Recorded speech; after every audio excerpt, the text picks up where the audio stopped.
Hi Sagittarius, welcome to your April forecast. The month begins with Venus still retrograde until the 16th, and Venus rules your money and your love. And when Venus is retrograde, this is a wonderful opportunity to reevaluate how you see money, how you spend money, what you do with your money. Are you enjoying your money? What changes do you think you might need to make? It's also a wonderful time for finding some jolly good bargains, I must say. And with love, it could bring somebody from your past back into your life for an opportunity to resolve that relationship in some way. Sometimes it involves actually reigniting a relationship. Other times it's an opportunity for a peaceful closure and really learning the lessons that relationship gave to you. So for the first couple of days of the month, it's here in your 5th house, along with the Sun and Uranus, Sagittarius. So this could spark a new romance, I have to say. Possibility of a new romance, possibility of a new business idea, possibility of igniting your creativity. Maybe you remember what you used to be good at when you were little or younger, and you bring it alive again. You dig it out, and you really find some new way of joyously expressing yourself. Then the Venus goes retrograde into your 4th house after the 3rd of the month, joining the energy of Neptune in that 4th house. So this is an opportunity for you to really look at your surroundings, your environment. Is it bringing you pleasure? Do you need to declutter a little bit, get rid of things so that there's some space? And what is your dream home? What does it look like? What does it feel like? And what could you do to begin today to make that dream come true? Maybe it's just a change of colour scheme and painting a wall or two.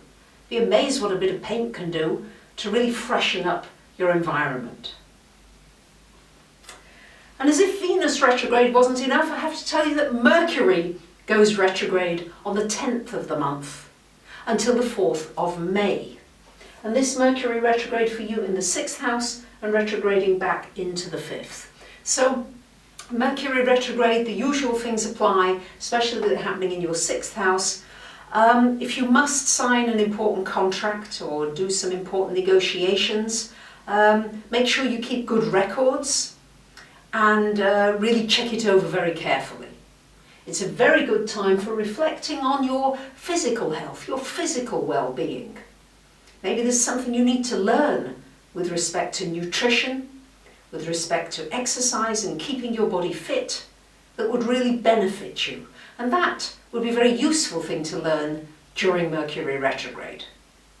Do give yourself a little bit of extra time if you're going to an appointment that's very important, because Mercury does rule transportation, and sometimes that can get a little affected by the retrograde.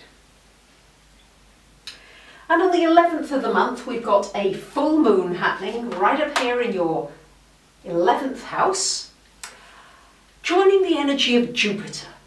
So a full moon in your 11th house, Sagittarius, is shining a light on your dreams, your wishes. What are you hoping for yourself and for our wider world? Because Jupiter is stretching you to think outside of your comfort zone. To maybe realise, because if anybody's a dreamer, your ruler is Jupiter, you like to throw your arrows far and wide. Well, throw those arrows far and wide and believe and have faith that you can have everything in your life manifest for you if it's truly what you want and you really set a clear intention. This is also a good time for maybe looking at your friendships, the people around you. Is it time for some change there? And chances are, as always with a full moon, something often comes to fruition, but equally something can close, come to an end, opening the way for something new, perhaps a new wonderful friendship coming, and especially possibly a friendship that can teach you a lot. That's what the Jupiter energy is really energizing. And on the 20th of the month, we've got the Sun coming into this 6th house, shining a light again on your health. on your well-being. Do you have a lot of energy? And if not, what are you going to do to change that? What can you do? This sun energy should really help you, and especially the energy of Mars, which is there up until the 21st of this month. It's a really good time for going on that diet, for getting on with those exercises that you know make you feel really good. It's just a question of getting started, pushing that snowball. And on the 22nd of the month, we've got Mars coming into your 7th house of relationships. So at that point, Venus is direct, so this would be a good time for those of you wanting to get into a relationship to be very proactive about it, to say, yep, I want a new relationship and I'm going to be really serious about it, and I'm going to get out and about where I can meet potential partners.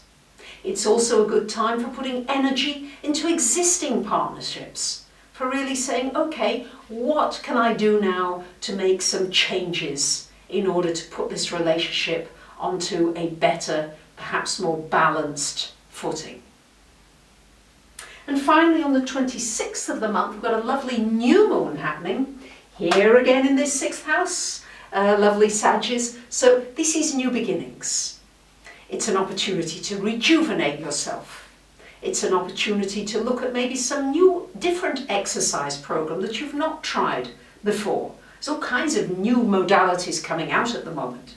Maybe you'd like to try a new health regime or a health way of keeping yourself healthy that's new, that's different, new moon. Maybe you'll even find something new of your own that you will begin to do. It's new beginnings for work, possibly a new job offer, a new position, a promotion. That's your month ahead, dear Sagittarius. I wish you a great April. Thank you for commenting. I love hearing from you, and for subscribing and liking, or even loving. Bye for now.